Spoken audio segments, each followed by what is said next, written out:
In the 8th year of helping Keith Hunter pay off his debt, I was diagnosed with stomach cancer. I tested the waters and asked him, half joking, if I got cancer, would you save me? He laughed, saying I was overthinking it. Then he added firmly, if it ever came to that, I would sell my blood to pay for your treatment. I lay awake all night, tossing and turning, still feeling like I couldn't drag him down with me. Before taking a sleeping pill, a notification popped up on my phone about a social media post. How do I dump an older woman who paid off my debts for 8 years without too much drama? The profile picture looked eerily like Keith's silhouette from behind. He wrote, 8 years ago, my family went bankrupt. She stuck with me, living off dry toast and squeezing into a rented apartment. She helped me pay back over $600,000 in debt. Back then, I thought she was innocent and cute. Now, I feel like she's just a materialistic woman putting on an act. Last month, she even asked whether I would save her if she got cancer. How does someone even ask that? Obviously, she was trying to get money out of me. Good thing I didn't tell her that my family recovered 3 years ago. Now, my family has arranged a fiancé for me. She's the daughter of a publicly listed company. I want to cut things off with my girlfriend, but I'm afraid she'll cling to me. After all, she wasted a lot of her youth on me. By the time I finished reading, I had crushed the stomach cancer diagnosis in my hand into a wrinkled mess. Chapter 1. I clicked into the poster's profile. It was completely blank, no information at all. Maybe it was just a coincidence. Clinging to that thin hope, I scrolled down to the comments. Almost everyone was condemning the poster for being ungrateful. He replied to one of them, she didn't lose out. She's 5 years older than me, and used to be my boss when I worked at a convenience store. I was only 22 when we got together. If you think about it, I'm the one who got taken advantage of by an older woman for 8 years. The age gap, the way we met. Too many details lined up. I pressed my lips together,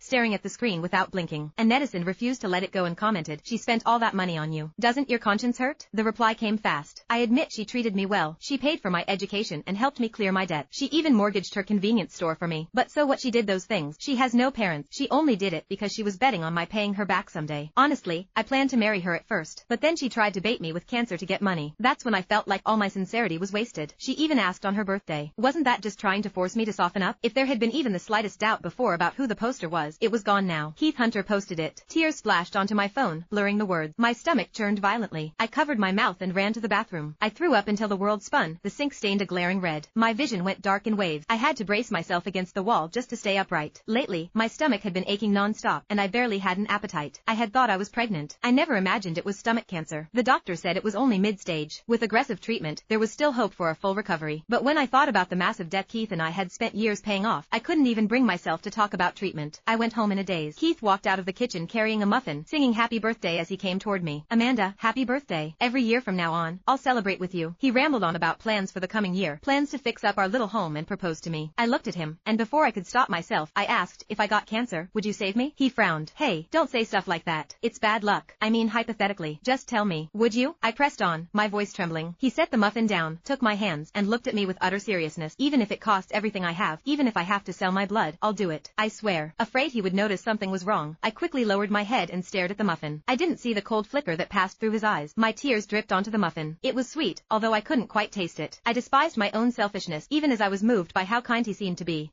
Chapter 2. Keith only had about $100,000 left to pay off. Freedom was right in front of him. I didn't want to drag him down. I didn't want to become his burden. I stared at the bottle of sleeping pills on the table. I was barely a minute away from swallowing them. And now, I found out it had all been fake. He had already wanted to get rid of me, the older woman who was a weight around his neck. He never loved me the way I believed he did. A metallic taste rose in my throat, and I spat up another mouthful of blood. My phone buzzed with a video call. It was Keith. I wiped the blood from the corner of my mouth and answered. Amanda, I picked up a shift at a private lounge tonight. I might be back late. Go to bed early. His voice was gentle, just like always. I forced a smile. Okay. Why do you look so pale? Are you feeling sick? It's cold at home. Put on something warm. He frowned, sounding genuinely concerned. It almost felt like if I said I wasn't feeling well, he would drop everything and rush back. We lived in the cheapest basement unit near downtown. It was dark and damp, with no heating. In winter, the cold sank straight into your bones. He had sworn more than once that once he made money, he would buy us a bright place with real heating. It would look just like the space behind him on the screen now, warm, clean, and well lit. I answered vaguely, brushing it off. Laughter broke through the call, a few men joking in the background. Keith, still glued to the phone with your old lady? Haven't had enough yet? A flicker of embarrassment crossed his face before he smoothed it away. I'll call you later, he said quickly, and hung up. Old lady. Back then, if anyone dared call me old, he would snap on the spot. When did he start accepting it? Or worse, believing it himself? When we first got together, I was insecure about the age gap too. He had looked at me with those bright eyes and said, Amanda, I love you. You're not old at all. You're beautiful. Why else would I pursue you for over a year? I really don't care. Don't ever say you're old again. I didn't believe him and teased him. But I'm 5 years older than you. He panicked, face turning red. I swear, if I ever look down on you, I'll get hit by a bus. The seriousness in that boyish gaze made my own face heat up. My phone vibrated again. That post had been updated. The poster uploaded a photo taken inside a luxury private room. The caption dripped with mockery. Didn't want to go home, so I said I was working. Actually just hanging out here. When I called to check in with the older woman, she even had blood at the corner of her mouth, trying to play the sympathy card. What an actress. My fiancé really gets me. The watch she gave me looks amazing. In the photo, a well-shaped hand rested casually on the table, an expensive watch gleaming on the wrist. In the corner of the frame, barely visible, was a cheap watch tossed beside a trash can. It was the birthday gift I bought for him last year. I worked 6 months of night shift, sweeping streets before dawn, saving every dollar for it. The background of that lavish room matched exactly what I had seen on the video call. The last bit of hope inside me was crushed into dust. An overwhelming sense of absurdity and grief surged up. I looked up at the mirror. My face was deathly pale, and a faint smear of blood still lingered at the corner of my mouth. So he saw it. He just didn't care. He even thought I was putting on a tragic act. Pain twisted through my stomach, sharp and relentless, like needles stabbing from the inside. All of a sudden, I wanted to confront him face to face. I washed the blood away, changed into something presentable, and took a cab to the private club. Without a membership card, I was stopped at the entrance. The wind cut across my face like blades. Snow piled up on my shoulders in no time. Weather like this reminded me of the first time I met Keith. It had been snowing just as hard. He wore a thin, worn jacket when he pushed open the door of my small corner store. With a nervous look, he asked, "Ma'am, are you still hiring?" That uneasy, careful expression reminded me of myself when I first came to this city, cautiously searching for work everywhere.